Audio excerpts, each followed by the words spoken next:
Bonjour et bienvenue. Si vous non plus vous n'êtes pas au bout de vos tribulations, eh bien vous êtes au bon endroit. Et ici, on n'a pas peur de parler de nos péripéties. Je suis Nathalie, je suis coach.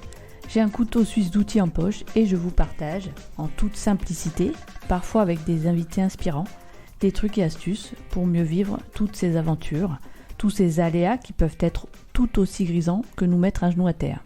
Alors comment se relever ? Comment faire face ?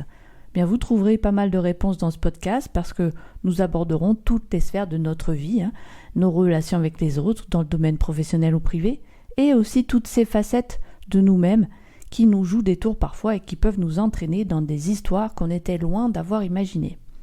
Je vous propose de découvrir, d'apprendre comment naviguer en eau trouble, bien parce que la vie n'est pas un long fleuve tranquille en fait. Dans cet épisode, nous traitons la question « Où vais-je ?» C'est le deuxième épisode de la trilogie « Qui suis-je ? Où vais-je ? Dans quelle étagère ?» Alors, où vais-je ? C'est une bonne question, vous allez me dire. Est-ce que vous savez, si je vous pose la question, est-ce que vous savez, vous, où vous allez dans la vie ? Est-ce que vous savez quelle direction vous prenez, vers où vous allez ? Alors, il y a eu des fois dans ma vie où j'ai su où j'allais, et puis d'autres fois où je ne savais pas du tout où j'allais. Alors, quand on ne sait pas où on va, c'est un peu comme quand on prend un véhicule, on prend sa voiture par exemple, et on roule. On roule, mais on n'a pas de destination. Donc, on ne sait pas trop où on va. En général, quand vous montez au volant de votre voiture, admettons que vous faites un Nice-Paris, vous prenez la route et vous suivez tous les panneaux qui vous indiquent la direction de Paris. Vous avez le choix de la route, évidemment. Vous pouvez choisir une autoroute, vous pouvez choisir une route départementale, une route nationale. Toutes les routes vont vous amener jusqu'à Paris puisque vous savez que c'est votre destination et chaque fois que vous allez vous éloigner de la destination, vous allez retrouver le chemin de Paris. Parce que vous allez lire une carte, parce que vous allez regarder les panneaux, parce que vous allez demander votre chemin. Mais dans tous les cas, vous allez vous rendre à Paris, parce que c'est ce que vous voulez, vous avez choisi de vous rendre à Paris. Quand vous savez où vous voulez aller, vous ne vous préoccupez pas en fait, ou très peu de quelle route vous allez prendre. Et puis finalement, le choix du moyen aussi, il est vite fait. Vous pouvez choisir une voiture, comme on vient de le voir, mais vous pouvez aussi choisir le train, l'avion, et peu importe. La direction, c'est toujours la même. L'endroit où vous voulez aller, c'est toujours le même. Et une fois que vous avez choisi, que vous avez décidé de votre destination, eh bien c'est parti, il n'y a plus qu'à. Alors, on va reprendre l'exemple, vous êtes au volant de votre voiture, mais vous ne savez pas où vous allez. Vous n'avez pas choisi la destination. Vous avancez, vous roulez. Donc imaginez-vous un instant, vous roulez et puis qu'est-ce qui va se passer à un moment donné ? À un moment donné, vous pouvez vous retrouver sans carburant.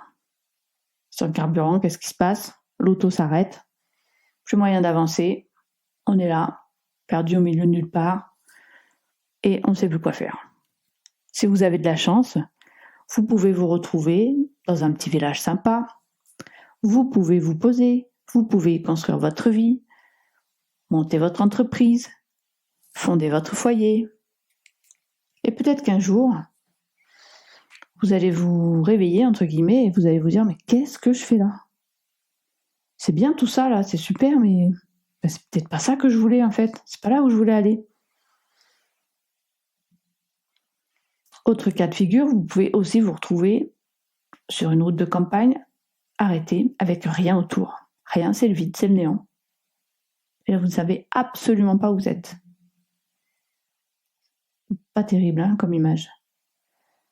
Vous pouvez aussi vous retrouver, par exemple, sur un chemin qui vous a mené dans une forêt épaisse, il n'y a que des arbres autour, il y a beaucoup d'obstacles, beaucoup d'embûches, et encore une fois, vous ne savez pas où vous êtes, vous ne savez pas ce que vous faites là, et vous ne savez toujours pas où vous allez.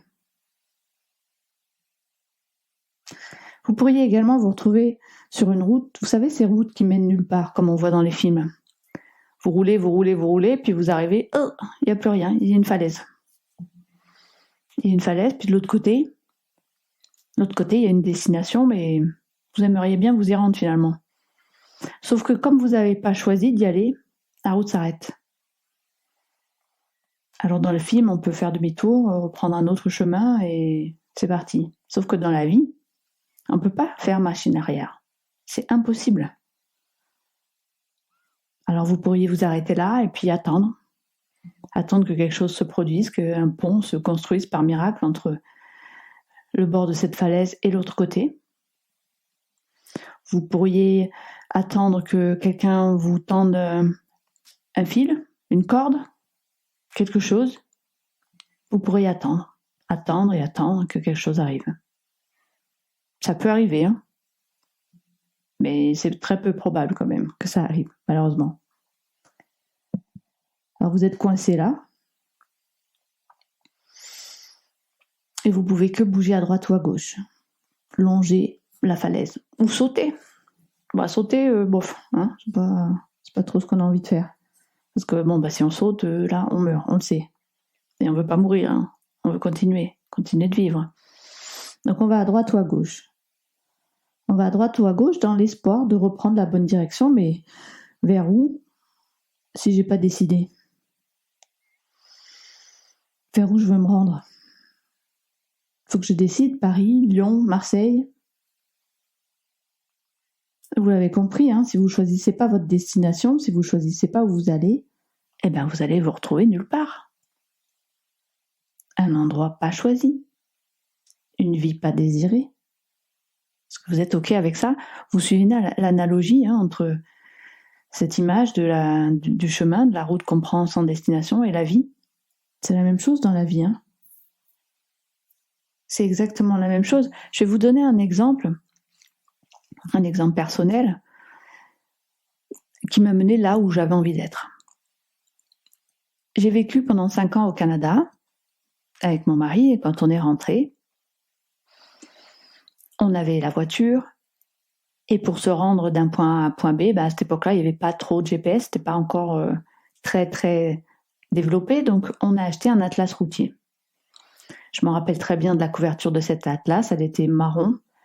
Il y avait le titre, il y avait l'échelle, il y avait l'année d'édition, et puis il y avait un petit carré qui représentait, sur cette surface marron, il y avait ce petit carré qui représentait un petit morceau d'une carte, un petit morceau de l'atlas.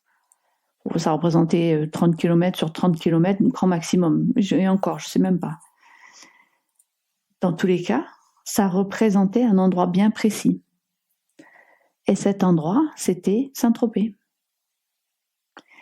Et là, j'ai regardé mon mari, j'ai regardé l'atlas, et je lui ai dit, on se débrouille comme on veut, mais moi, je vais habiter là. Alors, on rentrait du Canada, on était à Bordeaux, on était sans logement fixe tout de suite, parce qu'il fallait quand même se refaire une vie, retrouver du travail, retrouver une maison, etc. Donc, on venait d'arriver. Hein. Moi, je lui dis, mais j'étais tellement convaincue de ce que je disais, je veux habiter là, on se débrouille comme on veut, on habitera là un jour. Et devinez quoi? 10 ans après, ça a pris 10 ans. Hein.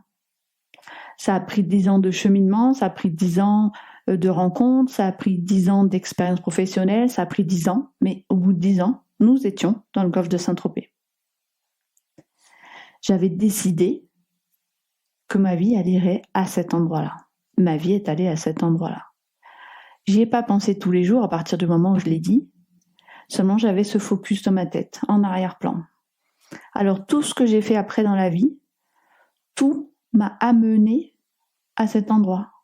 Les décisions que j'ai prises, les rencontres que j'ai faites, tout ce que j'ai pu faire et entreprendre, ça m'a amené à cet endroit-là. Moi, mon conjoint de l'époque également, puisque nous avions du coup ce focus commun, alors même si lui il avait peut-être un peu moins, qui était peut-être un peu moins persuadé, mais moi comme je l'étais, eh bien voilà, tout s'est mis en place pour qu'on arrive à cet endroit-là. La deuxième fois que ça s'est produit dans ma vie, c'était, là j'habite à Nice, et c'était la même chose. C'est-à-dire qu'un jour, j'ai dit, je veux habiter à Nice. Toutes les conditions, comme par hasard, se sont réunies pour que j'habite à Nice aujourd'hui. C'est tout, c'est aussi simple que ça. Décidez où vous allez et vous allez y arriver. Peut-être pas en prenant la route la plus simple, la plus courte, la plus rapide. Mais dans tous les cas, chaque fois que vous allez vous éloigner du chemin, il y a quelque chose, quelqu'un, un événement qui va vous remettre dans le bon chemin, dans la bonne direction en tous les cas. Les chemins pour y aller, en fait, il n'y a pas un bon chemin ou un mauvais chemin, c'est la direction. Alors peut-être que ça va être très sinueux pour vous. Mais l'essentiel, c'est d'y arriver. L'essentiel, c'est de savoir où on va. Parce que c'est la palissade, mais si vous ne savez pas où vous allez vous retrouver nulle part. Gardez bien ça en tête, je répète, si vous ne savez pas où vous allez dans votre vie, vous allez vous retrouver nulle part. Et un jour, on se réveille et on se dit, mais qu'est-ce qui se passe ? Qu'est-ce que je fais là ? Pourquoi j'en suis là ? Qu'est-ce que j'ai raté ? En réalité, vous n'avez rien raté. C'est juste que vous n'aviez pas décidé au départ d'aller là. Donc vous n'êtes pas bien, vous n'êtes pas aligné avec ce que vous voulez. Alors je vous encourage à décider ce que vous voulez. Maintenant, vous pourriez commencer par, vous prenez un cahier, vous refaites votre parcours, parce que c'est important tout ce que vous avez déjà vécu et où vous êtes allé déjà, tout ce que vous avez fait. Arrêtez-vous à aujourd'hui. Et à partir d'aujourd'hui, décidez où vous voulez aller. Gardez toutes ces expériences passées, tous ces cheminements passés comme ce qu'elles sont, c'est-à-dire des expériences. Quoi qu'il en soit, il y a toujours des choses positives à faire ressortir de ces expériences et à partir de là où vous êtes, de ce que vous savez, de ce que vous connaissez, ce dont vous avez envie, vous projetez dans 1 an, dans 3 ans, dans 5 ans. Prenez la peine de faire cet exercice, c'est très important. C'est ça qui va vous permettre de vous mettre en route vers une vie plus harmonieuse, plus heureuse, vers quelque chose de plus serein pour vous. Que ce soit sur le plan familial, social, professionnel d'ailleurs, sur tous les plans. Toute votre vie va être orientée sur ce que vous avez décidé, sur le chemin à prendre, les décisions, les personnes, etc. Je vous encourage à faire cet exercice. Achetez-vous un beau cahier, prenez un joli stylo et écrivez. Écrivez. Remontez le temps un petit peu, refaites votre parcours. À partir d'aujourd'hui, vous décidez où vous voulez aller dans 1 an, dans 3 ans, dans 5 ans, dans 10 ans. C'est pas forcément des choses extraordinaires. Ça peut être quelque chose d'aussi simple, entre guillemets, que de fonder une famille, d'avoir 2 enfants, une maison, tel travail. Ça peut être de monter une société qui génère des millions d'euros. Ça peut être tout ce que vous voulez, du moment que vous le décidez. Je vais vous retrouver maintenant sur le prochain épisode où on parlera de dans quelle étagère. Bonne question ça aussi. D'ici là, portez-vous bien et je vous dis à bientôt.